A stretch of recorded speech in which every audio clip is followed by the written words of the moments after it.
আসসালামু আলাইকুম। এখন শুনবেন সংবাদ শিরোনাম। জাতীয় ক্রীড়া ভাতা কার্যক্রমের উদ্বোধন করলেন প্রধানমন্ত্রী তারেক রহমান। দেশের জন্য স্বর্ণজয়ীদের সম্মান। দেশে হঠাৎ হামের প্রাদুর্ভাব, হাসপাতালে রোগীর চাপ সামলাতে হিমশিম অবস্থা। এপ্রিলের প্রথম সপ্তাহে আসছে টিকা, জানালেন স্বাস্থ্যমন্ত্রী। অন্তঃসত্ত্বা ও গর্ভের শিশুর জীবন রক্ষাকারী ইনজেকশন নিয়ে মরণ খেলা। আমদানি বন্ধ থাকলেও বিক্রি হচ্ছে নকল রোফাইলার। জ্বালানি তেল নিয়ে কাটেনি গ্রাহক ভোগান্তি, আজও বন্ধ অনেক পাম্প। সরবরাহ ও বিপণন স্বাভাবিক রাখতে চুয়াডাঙ্গায় ফুয়েল কার্ড বিতরণ শুরু।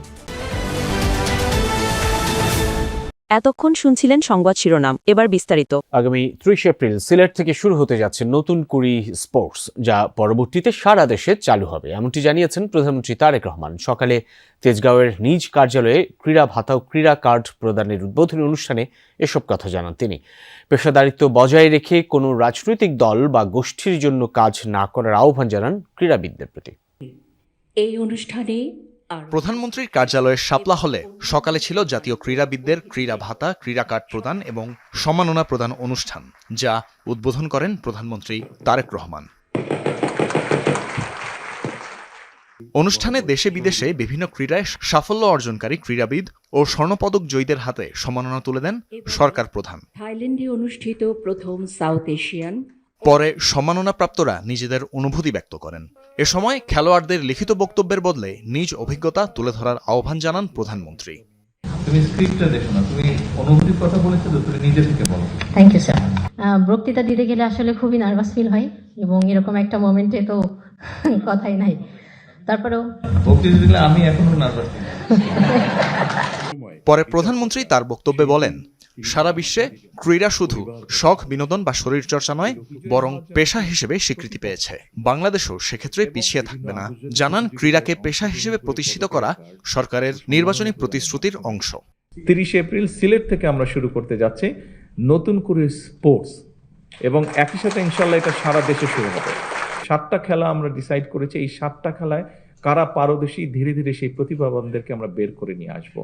তাদেরকে যারা ভালো হবে তাদেরকে আমরা আরো বেটার ট্রেনিং দেওয়ার চেষ্টা করব, এবং আমাদের লক্ষ্য থাকবে ইন্টারন্যাশনাল যে ইভেন্টগুলো হয় সেগুলোতে আমরা হিট করা শুরু করব আস্তে আস্তে।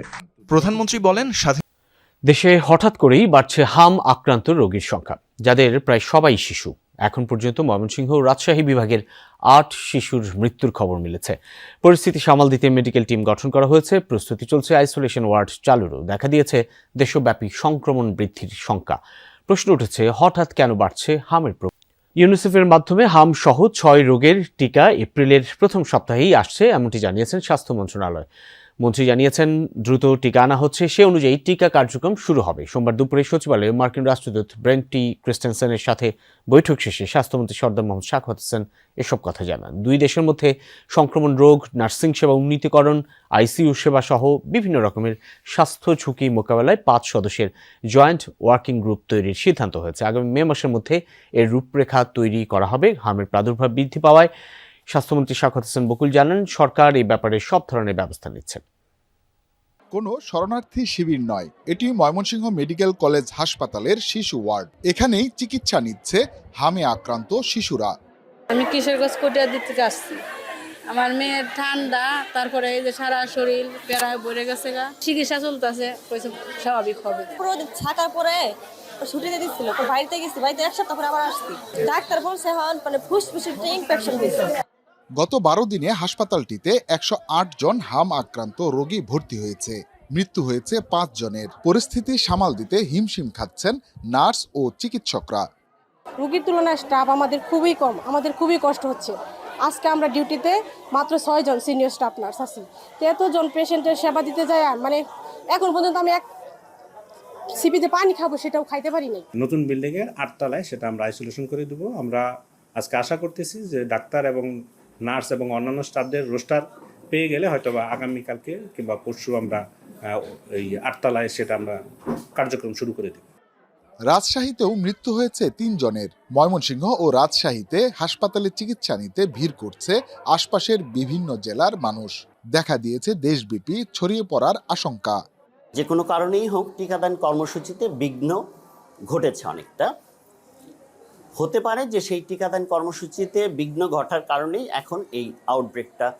মধ্যপ্রাচ্যে সংঘাতের কারণে বৈশ্বিকভাবে জ্বালানি তেলের সরবরাহ কমে গেছে। এতে বিপাকে পড়েছেন চালক এবং ফিলিং স্টেশন কর্তৃপক্ষ। সকালে রাজধানীর বেশ কয়েকটি পাম্প বন্ধ দেখা গেছে, তবে রাজধানীর পরিবাগের একটি ফিলিং স্টেশনে রেশনিং করে অকটেন দেওয়া হচ্ছে। স্টেশনটিতে মোটর বাইকে 5 লিটার ও ব্যক্তিগত গাড়িতে 10 লিটার করে অকটেন দেওয়া হচ্ছে। দীর্ঘ লাইনে ঘন্টার পর ঘন্টা অপেক্ষা করছেন মোটরসাইকেল ও প্রাইভেট কার চালকরা। সরবরাহে অস্বাভাবিকতা এবং ভোক্তাদের মধ্যে অনিশ্চয়তা মিলিয়ে অঘোষিত সংকট তৈরি হয়েছে পাম্পে। রিজার্ভও অল্প একটু ছিল। আমি অনেক দূর থেকে আসছি, একেবারে এই নিউ মার্কেটে পাম্প ঘুরছি, নিউ মার্কেট 2টা ঘুরিয়া ওইদিকে পাম্প বন্ধ, আজিমপুর থেকে আসছি। আমার তেল নাই, এই জন্য তেল নিতে আসছি। তেল একদম শেষ হয়ে গেছিল, 600 টাকার তেল পেলাম 2 ঘন্টা পরে। আমার অফিস যাইতে প্রতিদিন আমি ঈদের আগে নিচ্ছি, তো এখন একদমই নাই, তো ভাবলাম যে নিয়ে যায় 5 লিটার আর কি। জ্বালানি তেল নিয়ে কমছেই না গ্রাহকদের ভোগান্তি। তেল সংকটে আজও সাময়িকভাবে বন্ধ রাখা হয়েছে অনেক পাম্প। রংপুর বিভাগের বেশিরভাগ ফিলিং স্টেশনেই পাওয়া যাচ্ছে না পেট্রোল ও অকটেন। সংকট রয়েছে ডিজেলেরও। যেসব পাম্পে জ্বালানি তেল রয়েছে সেসব জায়গায় রেশনিং পদ্ধতিতে বিক্রি করা হচ্ছে। খুলনা, চট্টগ্রাম, ময়মনসিংহ, রাজশাহী বিভাগেও জ্বালানি তেল নিয়ে গ্রাহকদের ভোগান্তি কাটেনি। ফিলিং স্টেশনগুলোতে যানবাহনের লম্বা লাইন, বিশেষ করে বাইকারদের ভিড়ই বেশি। চাহিদা মতো তেল না পেয়ে ক্ষুব্ধ গ্রাহকরা। আবার কোথাও কোথাও তেল সংকটে সাময়িকভাবে বন্ধ রাখা হচ্ছে ফিলিং স্টেশন। পাম্প সংশ্লিষ্টদের দাবি তারা চাহিদা মতো সরবরাহ পাচ্ছেন না। অন্যদিকে ডিলারদেরও দাবি ডিপো থেকে মিলছে না চাহিদা অনুযায়ী তেল। এখন পর্যন্ত পাম্পের কোনো লোকের দেখা সাক্ষাৎ নেই, এই কারণে আবার ফেরত যাচ্ছি। তেল তো নাই বললেই চলে, আমাদের আসি লাইনে দাঁড়িয়ে থাকা লাগে, আবার বিরক্তি হয়ে ঘুরিয়ে যাওয়া লাগে।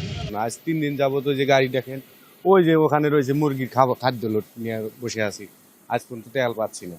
বাগাবাড়ি থেকে আজ 3 দিন ধরে আমাদের তেল দিচ্ছে না, 3 দিন ধরে আমাদের পাম্প বন্ধ হয়ে আছে। 5000 অকটেন চেয়েছিলাম, 9000 ডিজেল পেয়েছি আর 2000 অকটেন পাইছি। আমাদের মুদিখানার দোকানের সঙ্গে বিক্রি করি, এখন পাচ্ছি না, তাই মানুষ এসে টপ নিয়ে এসে, কৃষক এসে ফেরত যাচ্ছে। একটু সাতক্ষীরায় যেতে চাই সহকর্মী আকরামুল ইসলামের কাছে। আকরাম, জানাবেন তেল নিয়ে যে তেলস্মাতির কাণ্ড চলছে, সাতক্ষীরায় তার প্রভাব কতটা?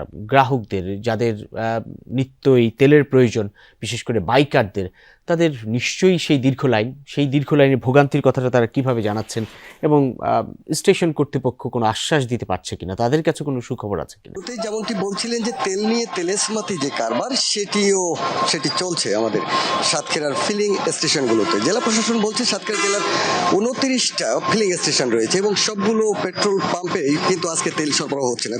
হাতে গোনা কয়েকটি পেট্রোল পাম্পে থেকে তেল সরবরাহ করা হচ্ছে। অধিকাংশ ফিলিং স্টেশন বন্ধ রয়েছে এবং যেগুলোতে তেল সরবরাহের কথা আগে থেকেই জানানো হয়েছিল। এবং আমি যে শহরের এবি খান পেট্রোল পাম্পে রয়েছি, এখানে